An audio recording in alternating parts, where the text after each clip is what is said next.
Bismillahirrahmanirrahim. Assalamualaikum warahmatullahi wabarakatuh. Alhamdulillahirabbil alamin. Wassalatu wassalamu ala asyrafil anbiya'i wal mursalin Sayyidina wa maulana Muhammadin wa ala alihi wa sahbihi ajma'in. Allahumma salli ala nuril anwar wa sirril asrar wa tiryakil aghyar wa miftahi babil yasar Sayyidina Muhammadinil mukhtar wa alihil akhar wa ashabil akhyar adada ni'amillahi wa iqbalih amma ba'd. Puji syukur kita panjatkan kehadirat Allah Subhanahu wa ta'ala atas limpahan rahmat dan inayahnya, sehingga pada hari ini kita dapat bersua dalam keadaan sehat walafiat. Selawat dan salam semoga selalu tercurahkan kepada junjungan kita Nabi besar Muhammad sallallahu alaihi wasallam, keluarga beliau, para sahabat dan pengikutnya sampai akhir zaman. Hadirin para pemirsa yang berbahagia, alhamdulillah hari ini kita sudah memasuki hari yang kelima bulan Ramadan. Mudah-mudahan puasa yang kita tunaikan saat ini selalu diridai oleh Allah Subhanahu wa ta'ala. Amin. Hadirin para pemirsa yang berbahagia, pada kesempatan ini marilah kita bersama-sama menelaah salah satu firman Allah Subhanahu wa ta'ala yang terdapat dalam surat As-Saff ayat 2 yang berbunyi sebagai berikut. A'udzubillahi minasyaitonirrajim. Bismillahirrahmanirrahim. Ya ayyuhalladzina amanu lima taquluna ma la taf'alun. Kabura maqtan indallahi an taqulu ma la taf'alun. Artinya, hai orang-orang yang beriman, kenapa kamu mengatakan apa yang tidak kamu perbuat? Kabura maqtan indallahi an taqulu ma la taf'alun. Sangat besar kebencian di sisi Allah disebabkan kamu mengatakan apa yang tidak kamu perbuat. Hadirin para pemirsa yang berbahagia, dalam ayat ini ditegaskan antara bunyi lidah, ucapan lisan, apa yang keluar dari mulut kita itu, apa yang selalu kita ucapkan itu harus seiring searah dengan perbuatan kita. Salamatul insan bihifdzil lisan. Selamatnya manusia itu tergantung dari pemeliharaan lidahnya. Suasana yang kita hadapi saat ini di tengah-tengah masyarakat, banyak kita kalau berbicara sangat lihai, sangat pintar, dan juga seakan-akan kita orang yang bersih dan suci. Tapi perbuatan kita terbalik 1000 derajat dari perkataan yang kita laksanakan. Kita kebanyakan kalau menilai orang itu sangat pintar luar biasa. Tetapi ketika menilai diri kita sendiri, kita sangat bodoh luar biasa. Memberikan solusi kepada orang lain atas perbuatan tercela yang dilakukan, atas perbuatan keliru yang dilakukan, kita sangat kaya wawasan. Tapi ketika kita arahkan pada diri kita untuk memperbaiki kita, hampir kita tidak punya ide sama sekali untuk memperbaiki kita. Inilah kondisi kita. Jadi mari kita berpikir dan menilai. Ketika orang berbuat kekeliruan sekecil apapun, kita tahu. Malah kita cari kelemahan orang yang tidak kita sukai. Sementara kelemahan, kekeliruan yang kita perbuat dalam menjalani hidup ini hampir kita bungkus dengan rapi luar biasa. Sehingga ketika kita berbicara di tengah-tengah masyarakat, kita memperbaiki orang atas perilakunya yang keliru, seakan-akan kita orang yang paling baik, seakan-akan kita orang yang paling searah perilaku kita dengan tatanan agama. Padahal di belakang banyak orang tahu kita sering berbuat keliru. Banyak orang tahu kita sering memanipulasi pekerjaan-pekerjaan yang menguntungkan diri kita sendiri. Kondisi kita di tengah-tengah masyarakat, penilaian kita kepada orang lain sering kita dahulukan, sering kita dasarkan antara suka dengan tidak suka, likes and dislike. Ketika orang yang tidak kita suka, walaupun pekerjaannya itu sebaik manapun, walaupun pekerjaannya itu bermanfaat luar biasa bagi tengah-tengah masyarakat, tapi karena kita tidak suka, nyaris tidak ada yang benar. Sebaliknya, orang itu kita sukai, orang itu kita senangi, walaupun pekerjaannya itu sangat menyimpang dari tatanan agama kita anggap baik.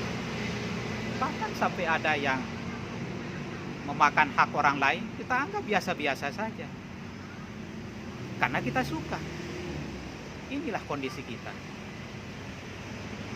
Dan orang yang berbuat demikian karena berdasarkan kita suka, malah dia yang kita jadikan tokoh di tengah-tengah masyarakat kita. Kita jadikan paling depan di tengah-tengah masyarakat kita. Gimana kita tidak rusak tatanan kemasyarakatan kita?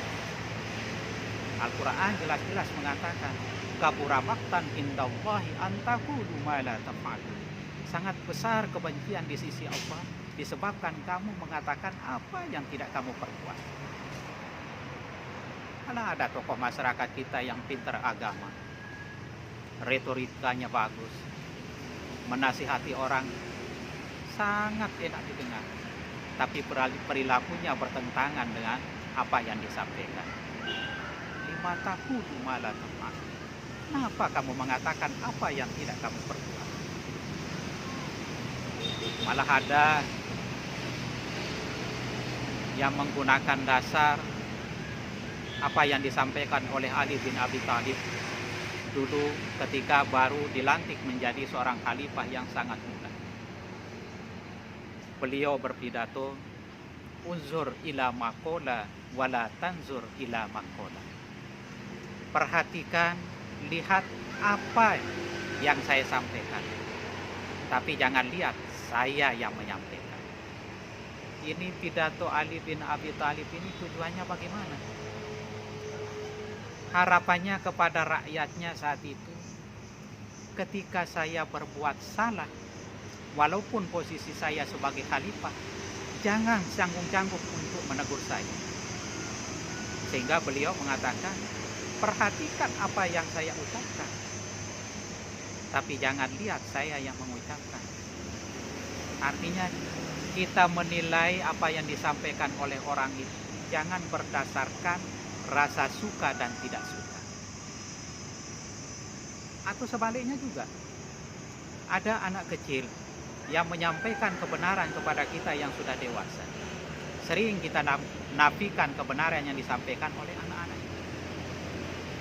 Padahal apa yang disampaikan itu benar sesuai dengan aturan agama. Tetapi kita merasa lebih dewasa, merasa lebih berpengalaman, merasa sekolah kita lebih tinggi, kebenaran itu nyaris kita tolak. Nah ini, unsur ila maqala wala tasur ila maqala. Jangan lihat yang menyampaikan, tetapi perhatikan dan laksanakan apa yang disampaikan. Walaupun anak kecil yang menyampaikan, tapi kalau kebenaran, mari kita terima. Hadirin para pemirsa yang berbahagia, inilah kondisi kita di tengah-tengah masyarakat. Penilaian kita kepada teman sendiri, pergaulan kita antar sesama selalu didasarkan oleh like and dislike, suka dan tidak suka. Kalau selalu itu yang kita kedepankan, maka kita tidak pernah menilai sesuatu itu secara objektif, sifatnya subjektif, sehingga kebenaran itu selalu tidak terangkat ke permukaan, sehingga kebenaran itu tidak selalu kita kedepankan. Oleh karena itu, pada hadirin sekalian, mari kita yang jadi depan, kita sesuaikan apa yang kita omongkan dengan perbuatan kita sehari-hari. Jangan sampai kita menyarankan orang untuk sholat 5 waktu, tetapi diri kita sendiri tidak melaksanakan sholat 5 waktu. Jangan sampai kita menyampaikan di tengah-tengah masyarakat bahwa memakan hak orang lain itu salah, tetapi kita sendiri yang mengambil hak orang lain. Jangan sampai ucapan kita mengatakan mengambil harta anak yatim itu salah dan keliru, tetapi kita sendiri yang mengambil hak-hak anak yatim dalam kehidupan kita sehari-hari. Ya ayyuhalladzina amanu lima taquluna ma la taf'alun. Hai orang-orang yang beriman, kenapa kamu mengatakan apa yang tidak kamu perbuat? Kabura maqtan indallahi an taqulu ma la taf'alun. Sangat besar kebencian di sisi Allah disebabkan kamu mengatakan apa yang tidak kamu perbuat. Jadi harus sejajar hadirin sekalian.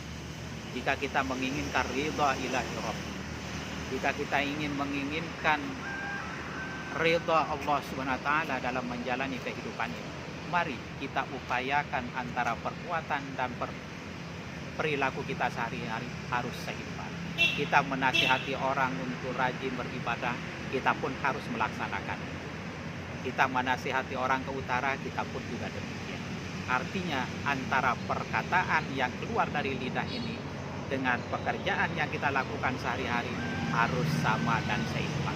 Kalau beda, kabura maqtan indallahi an taqulu ma la taf'alun. Sangat besar kebencian di sisi Allah disebabkan kamu mengatakan apa yang tidak kamu perbuat. Oleh karena itu hadirin sekalian, mari kita jaga diri kita masing-masing. Kita takar, kita ukur, dan kita evaluasi serta kita nilai diri kita masing-masing. Apakah sudah berkesesuaian antara omongan dan perilaku kita? Apakah sudah seragam antara apa yang kita ucapkan dengan apa yang kita perbuat? Harus kita usahakan sehingga ridha Allah itu akan dapat kita peroleh, bukan kebencian dari Allah SWT sesuai dengan firman Allah. Oleh karena itu, sumber utama dari perilaku kita itu, baik buruknya kita itu adalah harus kita jaga yang namanya kita ini. Salamatul insan fi hifdzil lisan. Selamatnya manusia itu tergantung dari pemeliharaan lidahnya. Oleh karena itu hadirin sekalian, dalam pergaulan sehari-hari, baik pergaulan di dalam rumah tangga, pergaulan di tengah-tengah masyarakat kita, mari kita introspeksi diri kita masing-masing. Jangan kita pintar menilai orang, tetapi menilai diri kita sangat bodoh. Jangan kita kaya wawasan memberikan alternatif solusi terhadap perbuatan jelek yang dilakukan oleh orang lain, tetapi kita minim wawasan untuk memperbaiki atau solusi untuk mengarahkan diri kita sesuai dengan tatanan agama Islam. Jangan kita pintar menilai orang, jangan kita pintar menyalahkan orang, tetapi menilai dan memperbaiki diri kita merasa bodoh. Mudah-mudahan apa yang kami sampaikan pada saat ini bermanfaat, dan mudah-mudahan kita semua menyadari diri kita masing-masing, mampu menilai diri kita seobjektif mungkin. Demikian juga kita nilai orang-orang di sekitar kita dengan seobjektif mungkin, berdasarkan kebenaran yang hak, berdasarkan kebenaran yang mutlak, berdasarkan ajaran agama Islam yang benar, sehingga kehidupan kita di tengah-tengah masyarakat akan menjadi harmonis, tidak ada yang saling mencurigai, tidak ada sifat suudzon, berburuk sangka terhadap orang lain, tapi akan melahirkan husnuzon dan kehidupan yang harmonis. Mudah-mudahan bermanfaat, kurang lebihnya mohon maaf. Sekian dan terima kasih. Hadanallahu wa iyyakum ajmain. Wassalamualaikum warahmatullahi wabarakatuh.